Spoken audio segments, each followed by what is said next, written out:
Three's enough for me. You killed 3? Lucy Gray. Still raining. Well, I'm not made out of sugar. A few moments later. Ah! Is that poisonous? You trying to kill me? Lucy Gray! We could have been a good couple. We could have had something special. But you one crazy ass bitch.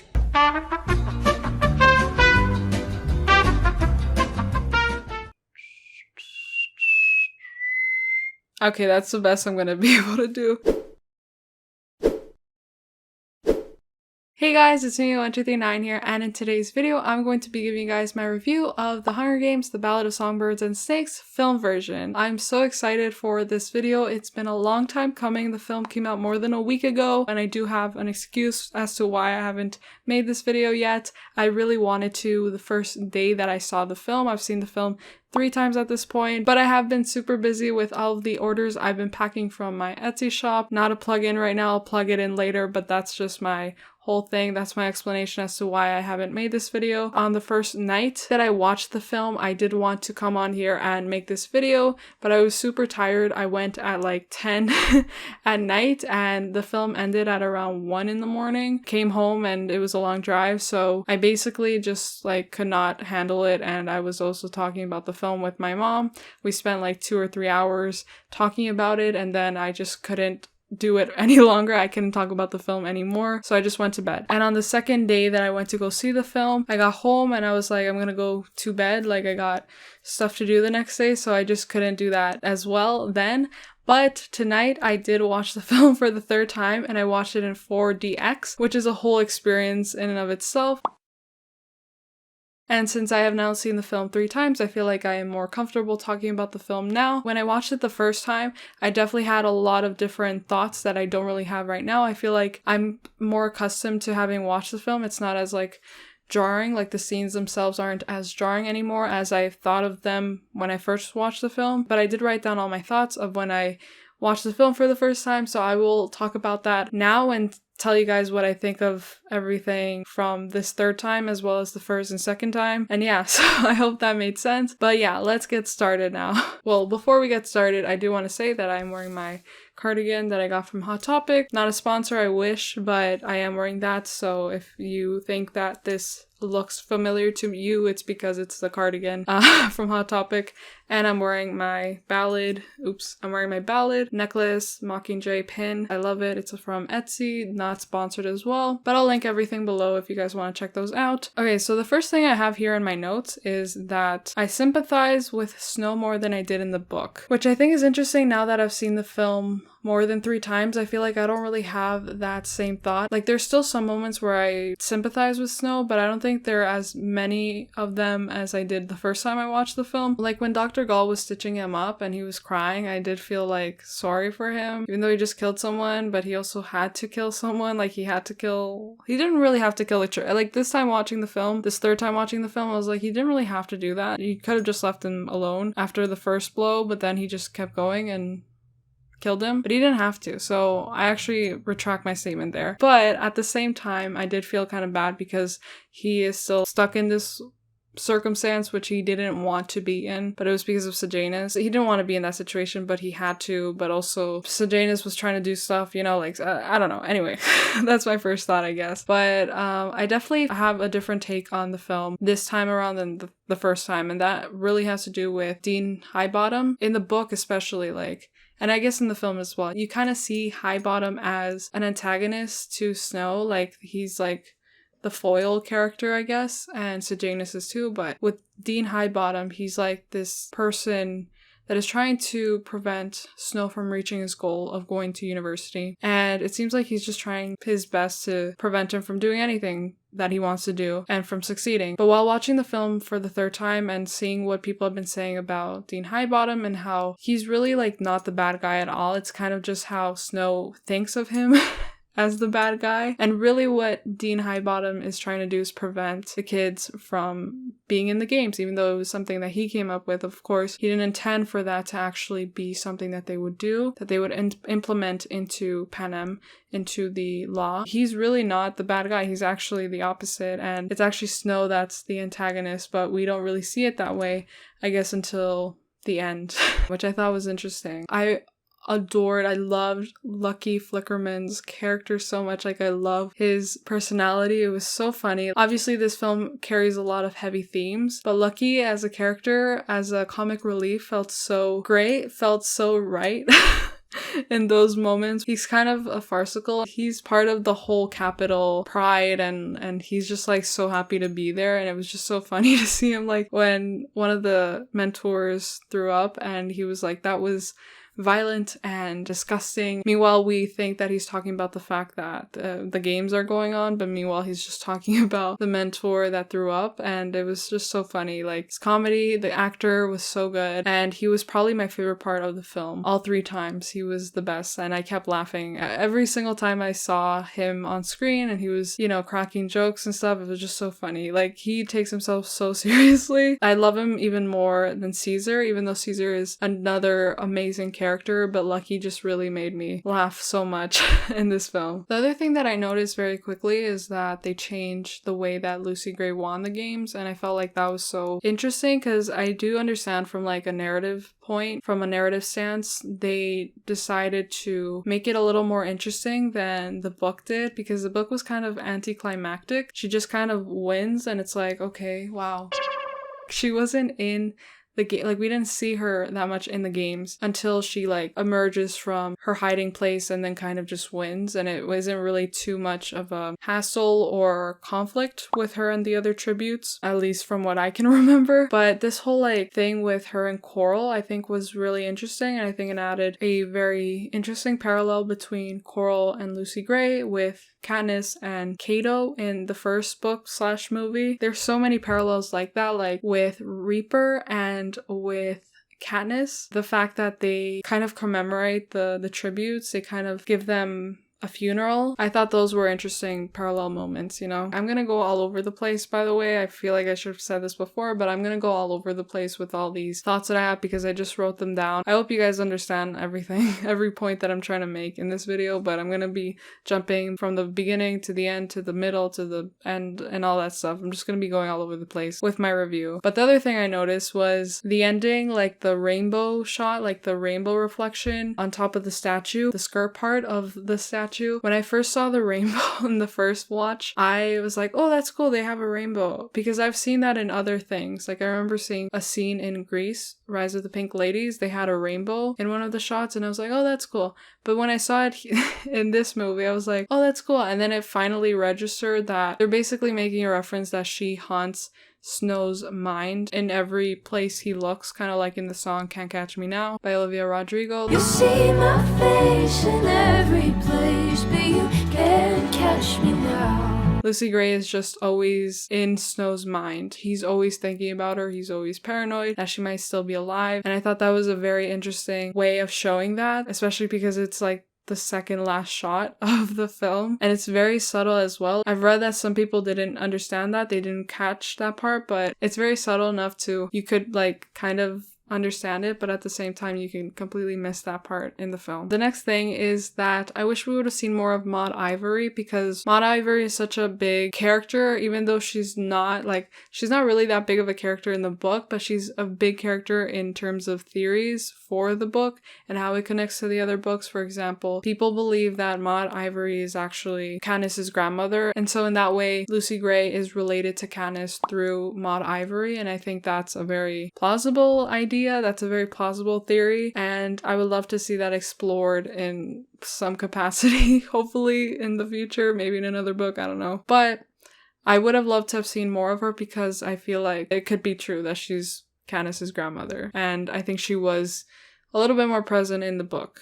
You know, so I felt more bad for Sejanus in the book than I did in the film, because, and I think a lot of people would agree with this, he wasn't really in the film as much as he is in the book, and also the relationship between Sejanus and Snow and Corio isn't really explored too much. When I went to see the film with my friend, when I went to see it for the second time, she was saying like how bad she felt for Sejanus, and I had to explain to her, like, in the book it's like Snow doesn't really like Sejanus, he kind of just tolerates him. He kind of sees him as a friend but kind of doesn't, and it's more like he kind of doesn't see him as a friend, but he kind of like just wants to be nice to him. And then he's also thinking about the plinth prize. So it's like a lot of different things that you kind of don't get to see in the film as being a motivation for why he is friends with Sejanus, you know, and why he betrays him at the end. The other thing is that Sejanus isn't really involved too much with Snow, and I keep calling him Snow because that's how I perceive him, I guess, but with Corio and with Lucy Gray in like the third act in the movie, like he's not really there when the Covey and Snow go to the lake. He is there in the book, but he's not there in the movie, so we don't really get to see much of the dynamic between him and with Snow and Lucy Gray and all that stuff, and how for Lucy Gray seeing Sejanus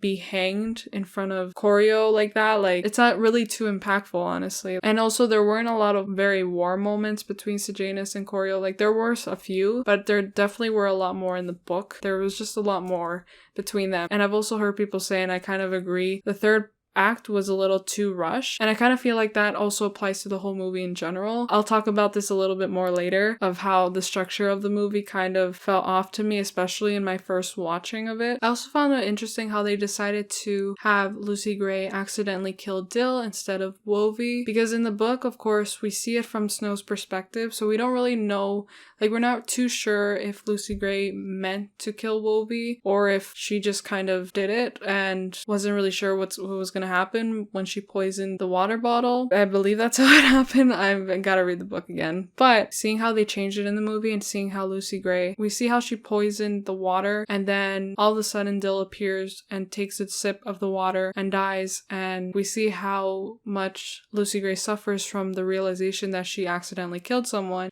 that she was not intending to kill, someone that did no harm to her. I feel like that adds a layer to her character and her trauma. It adds a layer to her character because we know she's not a vicious killer. Like, we know she didn't do it with that intention, as we could see Snow possibly doing that with bad intentions, you know? So, like, we know she's not a vicious killer. Snow in the book kind of makes her out to be, like, he kind of starts to doubt her intentions at the end of the book, and so he kind of, like, retrospectively thinks about all these actions that Lucy Gray has committed, including killing Wovey, and he kind of starts to spiral and think she might just be the snake after all. But in the movie, we kind of get a more nuanced look to her, and it also adds to her trauma because she kind of puts herself in a similar stance as Snow. You are not a killer, Lucy Gray. Yes, I am. Both of us are now. Because she did kill someone, and she knows she killed someone, even though she didn't mean to. But she kind of thinks that her and Snow are the same thing. She thinks that Snow regrets killing the boy in the arena, but really he kind of like felt powerful as he confesses to Tigress. But at the same time, you know, she later comes to realize that he's actually not like her, and then she starts to not trust him anymore. Also, another character that I really liked besides Lucky Flickerman is Lamina, and I don't remember Lamina too much in the book, and honestly I don't remember too much of the tributes in the book besides Lucy Gray, because I feel like they weren't as fleshed out, or I don't know, I just couldn't remember their names most of the time, and I didn't know who was who besides Marcus and Reaper. But Lamina I thought was a very interesting character to put into the film and to put into the story. It was so messed up when they put all the like, you see the Peacekeepers line up all the tributes on their mark before the game start, and she cries. We've never seen this in any other games from the movies or anything like that, but you see this child cry because she has to kill people, like she has to kill people her age, and she's forced to basically die because she was not going to win the Hunger Games. It's just so awful and so gut-wrenching, terrible. And so I thought the actress did amazing. It was so interesting because I felt like she was just like perfect for that time period. And the other thing is that, I don't know if you guys noticed this, but in the scene where Corio and Sejanus are talking and Corio begins to record Sejanus's conversation with him about the rebels and all that stuff with the Jabberjays, there's a woman that walks past them and she looks so much like Lamina. And I always thought that, like in all 3 times that I watched the film, I thought that. And my sister, in this 3rd time that we saw the film, she turned to me and she was like, doesn't that look like the tribute? Doesn't that look like Lamina? And I was like, yeah, it does. It was so interesting. I don't know if they intentionally did that, like to have someone that looked like her, but it's interesting because it's like the tributes haunt them. It's like in the first book in Hunger Games where Katniss sees the tributes' faces in the mutts that attack Peeta, Katniss, and Cato. It's kind of like that because they're kind of haunting them. I don't know, I'm just kind of reading too much into this, I guess, but I don't know if that was intentional, but I thought that was interesting. Let me know if you thought the same thing. Okay, now I'm gonna talk a little bit about the structure of the movie, the narration. While I was watching the movie for the first time, I noticed this, I guess because I read the book, and so I don't know if anyone else who has read the book thought this. I felt like the movie was it felt very episodic in the sense that there were just these big moments that it felt like they took from the book, extracted from the book, and put them in the movie, and a lot of the scenes were very loosely tied. It didn't feel very seamless. It kind of felt like, okay, the snake thing with Clemencia happens, and then the bombing in the arena, and then the games, and then Sejanus goes into the arena, and like stuff like that. The movie didn't flow very well the first time I watched it, and I remember my mom telling me that she didn't understand what was going on, like most of the time, like why did this happen, and then why did this happen right after that. And so like I said at the beginning of this video, I had to sit down with her after we watched the movie and explain the story to her and how like everything went, like the sequence of everything, because it didn't really feel like it was flowing too well, and it just kind of felt like, okay, this happens and then this happens and this happens. Am I explaining myself? I don't know, but if anyone else felt that way, let me know. I still kind of feel like that, but because I've seen the film 3 times already, I'm kind of used to the structure of the film and how it goes, but I still find that to be a very big issue, I guess, especially with my first experience watching the film. Something that I really loved and I gasped when I saw it was the fact that they split the film into 3 parts. I thought that was amazing because they didn't do that with the other films. I feel like they should have, but with this film in particular, seeing them split it into chapters, I felt like made the most sense. I was so happy because I was like, yes, it's gonna be just like the book. And in a lot of ways it wasn't, but I at least enjoyed that aspect that they added from the book. I also enjoyed the forest scene. The forest scene was actually the scene that I was most looking forward to out of the entire movie. It was obviously going to be the forest scene because that's where everything happens. I love seeing Snow's transformation from this heartbroken boy into this like evil character. Like he fully transforms in that forest and metaphorically kills himself, you know, like the old version of himself, and fully becomes the President Snow that we know in the other movies. I enjoyed how they focused on his like grieving process because he does grieve, and there are, like I said, there are times in the movie where I did feel bad for him, and I felt tiny bit bad for him when he was crying, I guess because he was crying, I don't know. In the scene where he like grabs the scarf that Lucy Gray left that belonged to his mother, But you keep my old scarf from that very first week. and he's like crying because he thinks that Lucy Gray betrayed him, but really it was the opposite. I did expect Clemencia to be in this film a lot more, and this kind of ties into what I want to say overall. People that had already seen the film were saying that the film is very loyal to the book, but I didn't feel like it really was, in my opinion. Probably the same for the other movies. I haven't read the books in a very long time, but I do know that there are a lot of scenes that they cut out from the original movies, and understandably so for this movie as well, because the movie would be over 3 hours long if they had kept every single scene in. But Clemencia in particular, I was kind of shocked that they didn't include her in the games scenes, because I would have loved to have seen her snake skin. Not really, because I hate snakes, but I would have loved to have seen her character a lot more. I felt like she would have been an interesting character to have in the games. You know, she was upset with Snow for leaving her in the hospital, and I was fully expecting to see a lot of hospital scenes, but we didn't. We only saw one, and it was kind of short. And that's what I mean with like they were hitting the big moments in the book, but not really like fleshing out the scenes a lot. That's what I really mean. That's how I really wanted to explain it. They weren't fleshing it out. They weren't fleshing out the scenes. They weren't really developing the whole thing and like really showing us why things were happening, especially because the book is in third person limited, which means that the book focuses on Snow's perspective and no one else's around him. And I feel like in this movie, because of how they don't just focus on Snow, and same thing for the other movies, they don't just focus on Katniss. Especially in those books, it was first person perspective. I didn't feel like they were able to fully flesh out the scenes, especially without having complete access to Snow's mentality, to his ideas, to his thought process. Yeah, that's why it felt very confusing at times. If I were a person that hadn't read the book, I feel like I would have been very confused by his actions and stuff. I also found it interesting how Francis Lawrence thought for like a split second that he should split the movie into 2 parts. I felt like that would have been great as someone who really enjoyed the scenes in the book. I might be one of the only few people that think this. I do like that Mockingjay was split into 2 parts just because I love seeing that they really like flesh out the story, even though it was kind of slow at some points, but all the scenes needed to have their moments, you know. And this movie, because the book was so long, it's longer than any of the other books, I definitely feel like it needed to be spaced out and really fleshed out in every scene, especially because this story centers around a villain and his origin story, and it would have been nice to see a lot of the scenes that appeared in the book actually appear in this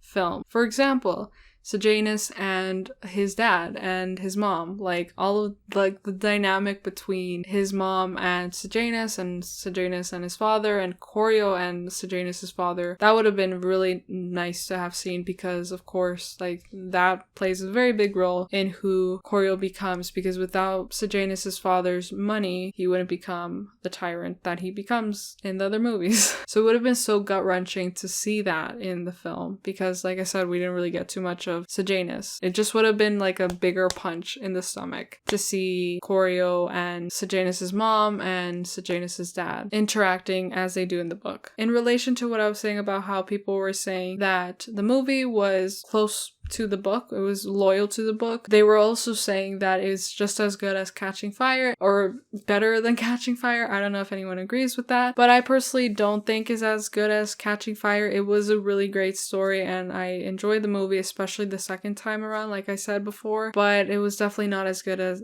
Catching Fire in my opinion. Catching Fire is just so amazing, and I don't know, it was just such a fun time. I definitely think it's the best movie out of all the movies, and the first book is the best book out of all the books. But yeah, I don't know if that's just nostalgia talking, but I guess like there were just so many great characters, so many memorable characters in Catching Fire. I just can't say that Ballad was as good as Catching Fire. It was good, but not as good. Now I'm going to talk about the scene in the book that made me cry, like full-blown cry. And it made me cry in the movie as well. And I don't know why, but when I was reading the book for the first time, and pretty much the only time I've read it fully, I was going through some stuff, and I don't know if that contributed to how I reacted when I read about this character's death. But when I read Jessup's death, specifically Lucy Gray saying, "I'm not going anywhere," and closing his eyes and just being there with him, I guess it was because it reminded me of Rue and Katniss. And when I first watched that scene, the Rue and Katniss scene in the movie theater 11 years ago, I remember trying not to cry, but finding it very hard to not cry. It was so sad, and I was like 13 at the time. But Jessup dying in the book, I remember I was reading it, and when it got to that moment where Lucy Gray was there with him and he was dying, I put the book down and just started sobbing a lot. It was so intense for me, and watching it in the movie theater, the first time specifically, it was so hard, and I didn't want to cry. It was just so well done in the movie. I felt like that was a scene that is going to always be the scene that always gets me in the movie. It's probably my favorite scene, or one of my favorite scenes in the movie. It was Jessup dying. I don't know why. He's not a very big character. I guess it's because of the fact that like he's not a very big character, but he takes care of Lucy Gray so well, and he's kind of completely opposite from Snow. Jessup is he's just being a friend. He just cares so much about people. I thought that was so admirable. And then seeing him die is just like, it's just so sad. I don't know, like he was just amazing. He's a great character. I would compare him to Peeta in a way. Like he's probably one of my favorite characters in the book, even though we don't see him that much, as I said. But he's just like so chivalrous and just such a good person. It's just so heartbreaking to have to see him die that way, you know? Now, with the forest scene, I'm gonna go back to the forest scene now. I love the way that they did the forest scene. When I watched the film, I had completely forgotten, like, the specific details of the forest scene in the book. So when Snow points his gun at a figure that runs by, and it seems like he shoots the figure, which is obviously Lucy Gray. I was like, what? That didn't happen in the book. And then I read the book again. I read that scene in the book again, and I was like, oh wait, it does happen. You could argue that he was hallucinating after the snake bite, but you can also be like, well, he probably did shoot at her. It was probably her. It was most likely her. And watching it the third time, I really focused on the part where he goes after her and then finds the earring, puts it in his pocket, and I kind of laughed at that part because it was kind of ridiculous. I don't think that happens in the book, but it was interesting because putting her earring in his pocket is kind of like saying, there's this like trinket that I have of her now, and there's this piece of her that I have that I'm gonna hide and that I'm gonna keep with me, that I'm gonna possess forever, essentially. And he thinks that he can just have her in that way, right? Which is so symbolic. The fact that he puts it in his pocket is so symbolic of his relationship with her, and I guess in the book it's more fleshed out and more explained of how he's like possessive of her. The part where he's like following her footsteps and then he realizes there's nothing left of her footsteps, like he comes to a dead end basically, I thought was so interesting. Of course, it reflects the song that she sings to him about Lucy Gray. She thinks had disappeared, flown away like a mockingjay. In terms of the ending and what I think happened to her, I love the fact that it's a mystery. We don't know what happens to her and that she kind of disappears. I love that. I love that in a way she's kind of like something that he created.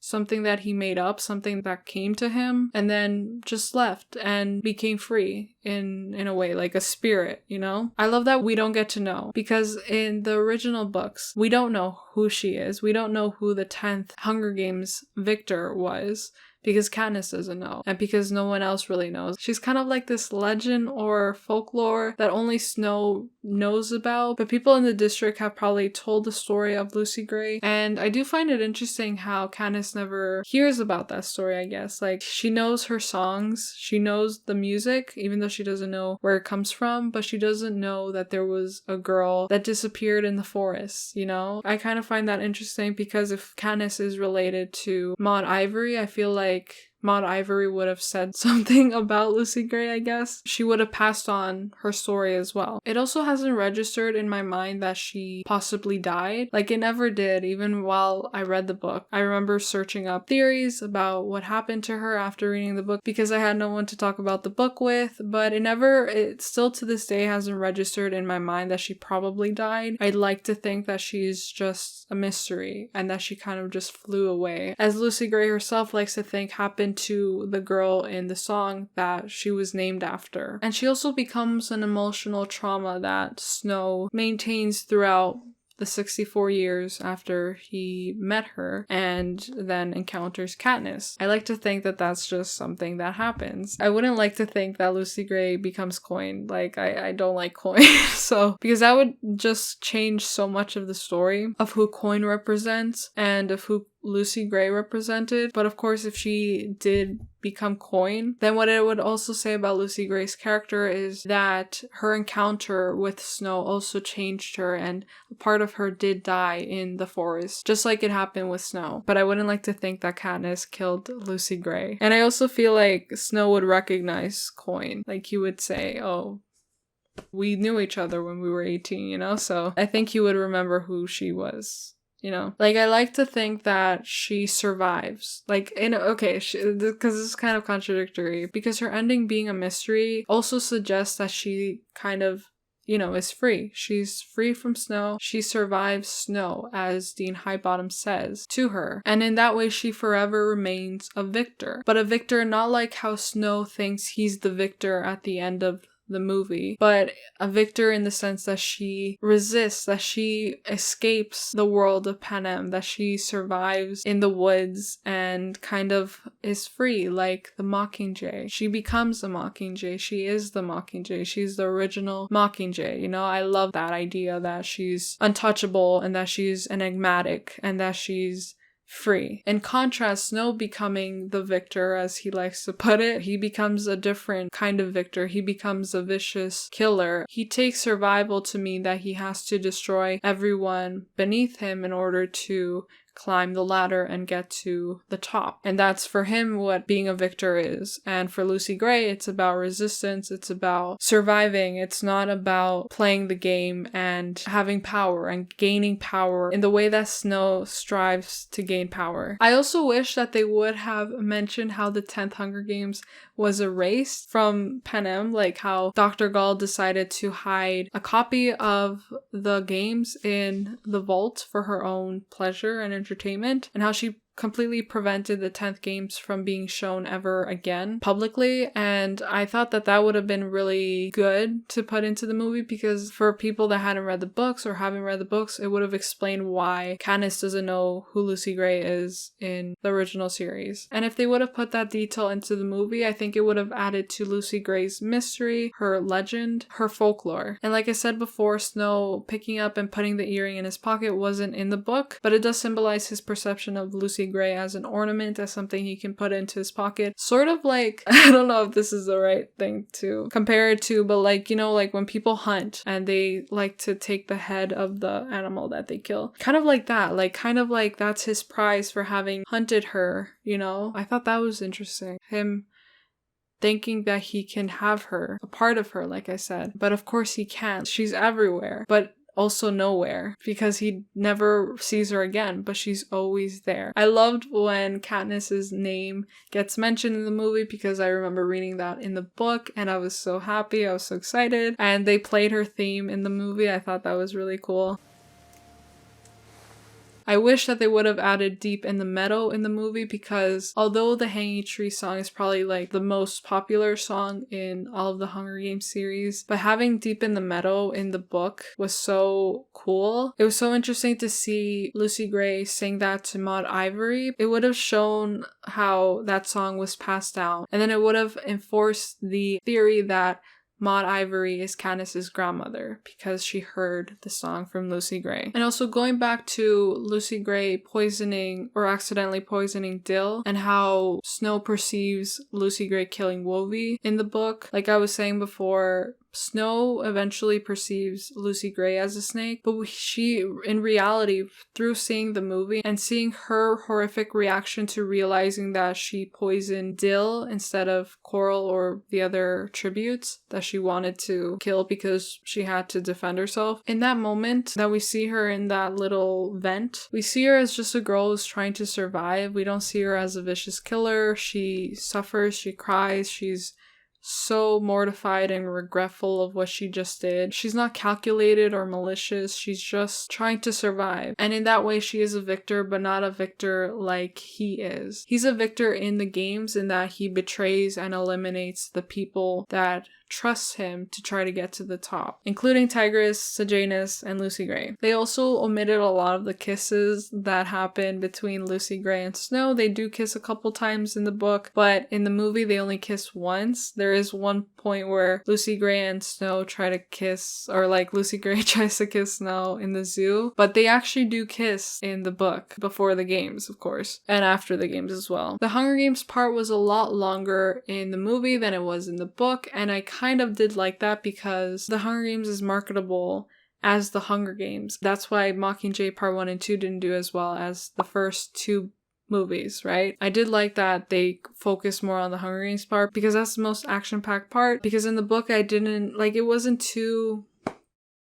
exciting because Lucy Gray was mostly hiding, and like the other tributes didn't really care too much about them, didn't really remember who they were or what district they were from. I like that they added a lot more attention to the games in the movie, but at the same time it took away from the Peacekeeper part, which is probably the most important part of the story because it focuses on Snow's full transformation into the tyrant that we know him as in the other movies and books. Reaper scaring Clemencia I thought was so good. It actually made me jump when I saw it the first time, and then the second time I was ready for it. It didn't scare me too much, but my friend did get scared, and I remember the row behind me did as well. They, like, I could feel them jump in their seats, and I heard that that scene was actually improvised by the actor, which well done, because that scared me. The other scene that made me like, you know, jolt, because I hate jump scares, but it was the bombing scene. The bombing scene, I was not expecting it to go so quickly. I was not expecting that to happen so quickly. When I saw it in 4DX, that part was the most fun. That was actually because the chairs move when you're watching it in 4DX, and you're supposed to like actually feel like you're part of the games. And I was expecting that scene in 4DX to be so hectic and so scary, but it actually was pretty fun, and I was laughing with my sister when we watched it. But the part that was actually like the most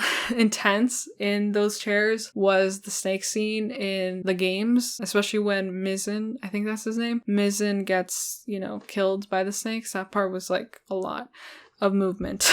I like how Lucy Gray kind of represents this multifaceted character. It's literally in her name, Gray, right? In the book, you don't really understand too much about her. You might even be on Snow's side at some points, and you're like, what? You don't really understand her intentions too well because you're in Snow's perspective. But I think in the movie, you kind of see her perspective a lot more, and I like that. But at the same time, I don't feel like the book really translated too well, like the third person limited aspect of it into the movie. And so, like I said before, a lot of the time it felt very confusing the way that Snow was reacting and how he was acting, because he would do one thing and then say another thing, and because there was no voiceovers or anything like that, there was only the acting that was coming from the actor, which he did a great job. But it was always going to be hard to represent his emotions and his actions and his intentions in the film, because you can't look at him through his own perspective. You gotta look at him from an outsider's perspective, you know? I like that the rainbow is a symbol that embodies Lucy Gray very well, because she is a multifaceted person, but like I said, at the same time, I feel like she is just a girl that was trying to survive, and maybe she is multifaceted and complex to Snow because he can't understand her, but I think at the end of the day, he was using her a lot more than she was using him. And I think that's a whole debate that people are having on Twitter right now. And did he love her? I don't know. I don't think that he loved her in the way that is healthy or normal. I think the earring especially was a huge indicator of his idea of her, of seeing her as an ornament and seeing her as a possession. And I think he always thought that way, and especially like seeing it this third time. I think that the plinth prize was always at the back of his mind and controlled, maneuvered his actions and what he did and what he thought was the best choice to make in order to get to that ultimate goal of his. He thinks he knows what love is, but he doesn't. And in the book, I think that's more clear, especially like when she's singing to him about being pure as snow. He's like so overwhelmed with joy and all that, but he ultimately doesn't see her for who she is, which is just a girl that's trying to survive. I don't you know, okay. I love how they emphasize trust in this film, because it's a running theme in this film and in the book as well. The fact that Billy betrayed Lucy Gray, and she also felt betrayed by Snow, and vice versa, and Sejanus being betrayed by Snow. But especially like the trust between Lucy Gray and Snow, like you definitely understand why she ran away, and that was because she felt extremely betrayed by Snow. I didn't think she was trying to kill him. I think that she just realized the person that he was becoming and didn't want to find out for herself if he was capable of killing her. And of course he was, because that's ultimately what he tried to do. But I like how trust was emphasized a lot, because I think it explains and it clarifies more of her intentions and of her perception of love, and basically that she values trust more than she values love. Now, since I saw the film for the third time in 4DX, I kind of want to give my thoughts about the experience. I kind of did already, but I would say that like it was fun, but I don't think I would go again to see a film in 4DX, just because I feel like it wasn't too exciting. It wasn't too special, and I felt like I just could have sat down and watched the film again normally. I loved seeing the film in IMAX for sure. I didn't see it in regular. I saw it in IMAX twice, and I think that those two experiences were a lot better than seeing it in 4DX. I just wanted to have the experience of seeing it in 4DX to see if it was any different or any more exciting, and it wasn't too exciting, but it was okay. I don't think I would go see it again like that though. The other thing about my movie-going experiences for this movie is that during the second time that I saw the movie, they actually had posters on a table after we left the theater. Like, as we were leaving the theater, they had the posters of the film, and my sister grabbed 6 of them, and we gave one to my friend who had already seen the film but came to join us to hang out afterward. I have a poster of the film from when I went to Fan Expo. I have just the one of Snow and Lucy Gray, and then when I went the second time to watch the film, I have the full poster, the official poster with all the characters on it, and that was so cool. And actually, when I saw the film this time, the third time, they didn't have any posters or like any boards or anything like that, but they did have the Academy logo below the Cineplex sign. I don't know why, but I did take a picture with it and I thought that was really cool and really interesting. But that was basically it. They had so many other posters of other movies, but not The Hunger Games. But when I saw it the second time they did, that was a different theater though. So, and like I said at the beginning of this video, I also went to VIP to watch this film. I went to VIP in December and I filmed this video in November. This is actually me editing this in January and hopefully about to post this. But yeah, VIP was a lot of fun. The chairs are bigger and more comfortable and they serve you food. The experience, of course, is a lot more expensive than if you were to go to IMAX or regular. I think the VIP ticket price is the same as going to 4DX. And then after that, in the theater that we went to, they had a humongous poster of the Hunger Games behind the theater, and so my sister and I were planning for so long to go take a picture in front of it, but we didn't know if we were allowed because it was like behind the theater. But we eventually just went and did it, and we had so much fun. It was so exciting, and so here's the photos and videos of that. Snowland's on top. Snowland's on top, bro. We're fucking crazy. Basically, that was my experience watching the movie and my review of it. I hope that you guys enjoyed this video. I'm sorry that this review was so jumbled and so disorganized and all over the place, but I thought that this was just the best way I could do it. And I can't wait to make more Hunger Games videos. I do have a couple of them already on my channel. I did react to the trailers when they came out, as well as some sneak peek clips. You can find those in a playlist I will leave right up here. And I'll be coming out with a book review of The Ballad of Songbirds and Snakes very soon. I love you guys so much. Subscribe to my channel if you guys want. Follow me on all my social media accounts. They should be in the description box below. Thank you so much to Raster, I'm Danny Fanta, and Gaston Santien for becoming channel members. It really means a lot to me. And I will see you guys next time. Bye guys! Mwah.